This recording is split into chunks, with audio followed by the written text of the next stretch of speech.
Ya, Bismillahirrahmanirrahim. Assalamualaikum warahmatullahi wabarakatuh. Salam Pancasila. Ya, apa kabar Anda semua?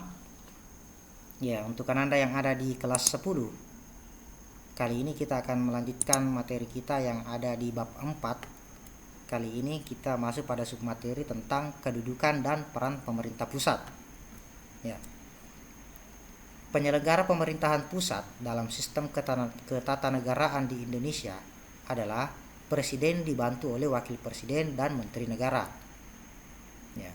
Berkaitan dengan pelaksanaan otonomi daerah, kebijakan yang diambil dalam menyelenggarakan pemerintahan digunakan asas desentralisasi, tugas pembantuan, dan dekonsentrasi sesuai dengan peraturan perundang-undangan. Pemerintah pusat dalam pelaksanaan otonomi daerah memiliki 3 fungsi. Yang pertama, fungsi layanan atau servicing function. Yang kedua, fungsi pengaturan atau regulating function. Dan yang ketiga, fungsi pemberdayaan. Fungsi pelayanan dilakukan dalam rangka memenuhi kebutuhan masyarakat dengan cara tidak diskriminatif dan tidak memberatkan serta dengan kualitas yang sama. Dalam pelaksanaan fungsi ini, pemerintah tidak pilih kasih, melainkan semua orang memiliki hak sama, yaitu hak untuk dilayani, dihormati, diakui, diberi kesempatan atau kepercayaan, dan lain sebagainya. Sedangkan fungsi pengaturan memberikan penekanan bahwa pengaturan tidak hanya kepada rakyat, tetapi kepada pemerintah itu sendiri. Artinya, dalam membuat kebijakan lebih dinamis yang mengatur kehidupan masyarakat dan sekaligus meminimalkan intervensi negara dalam kehidupan masyarakat. Jadi, fungsi pemerintah adalah mengatur dan memberikan perlindungan kepada masyarakat dalam menjalankan hidupnya sebagai warga negara.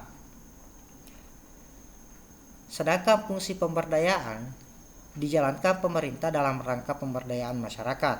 Masyarakat tahu, menyadari diri, dan mampu memilih alternatif yang baik untuk mengatasi atau menyelesaikan persoalan yang dihadapinya. Pemerintah dalam fungsi ini hanya sebagai fasilitator dan motivator untuk membantu masyarakat menemukan jalan keluar dalam menghadapi setiap persoalan hidup. Pemerintahan daerah menyelenggarakan urusan pemerintahan yang menjadi kewenangannya, kecuali urusan pemerintahan yang oleh undang-undang ditentukan menjadi urusan pemerintah pusat.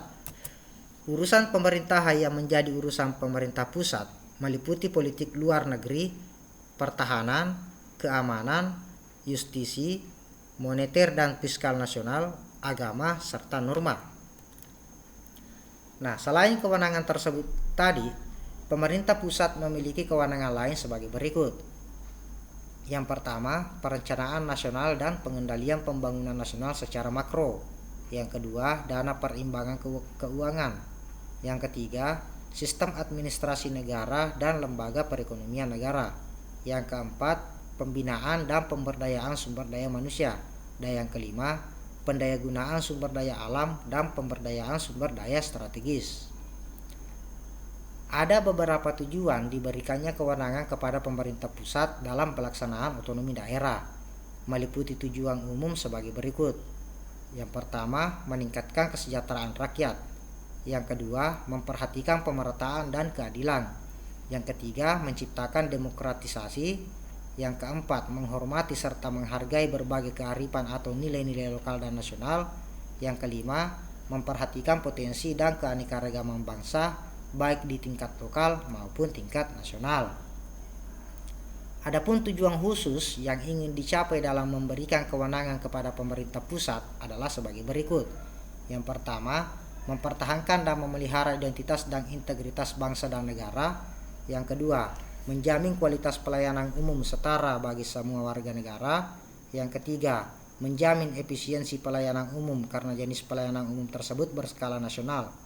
Yang keempat, menjamin pengadaan teknologi keras dan lunak yang langka, canggih, mahal, dan berisiko tinggi serta sumber daya manusia yang berkualitas tinggi yang sangat diperlukan oleh bangsa dan negara seperti tenaga nuklir, teknologi satelit, penerbangan antariksa, dan lain sebagainya.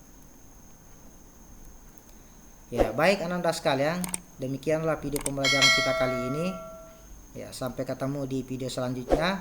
Harapan saya semoga tetap semangat belajar dan tetap jaga kesehatan. Wassalamualaikum warahmatullahi wabarakatuh. Salam Pancasila.